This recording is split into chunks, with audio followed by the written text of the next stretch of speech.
কথা কি জানেন? আমার বাবা যখন ইন্তেকাল করছে কিছুক্ষণ পরে তাকায় দেখি আমার বাবার চেহারাটা শুকুরের চেহারার মতো হয়ে গেছে। শুকুরের চেহারার মতো হয়ে যাওয়ার পরে আমি আমার বাবার লাশটার এই যে কাপড় দিয়ে ডাইকা দিছি। ডাইকা দেওয়ার পরে আমি এমন একটা মুসিবতের ভিতরে পড়ে গেছি। এই বন্ধু এবার যুবক কান্দে আর কই হুজুর আমি এমন একটা মুসিবতের ভিতরে পড়ে গেলাম, আমার বাবার লাশটারে আমি কারো কাছে বলতে পারতেছি না, আমি কারো কাছে শেয়ারও করতে পারতেছি না, আমি কাউকে জানাইতেও পারতেছি না, কারণ বাবার চেহারাটা শুকুরের চেহারার মতো হয়ে গেছে।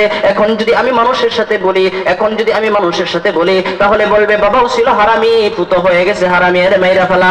হুজুর আমি বলি নাই, আমি এমন একটা মুসিবত শুধু কান্না করতেছি আর আসমানের দিকে তাকায় রইছি, এদিক সেদিক আনেগুনি করতেছি, আর আমি এক পর্যায়ে আমার বাবার লাশের পাশে আমি ঘুমায় পড়লাম। হুজুর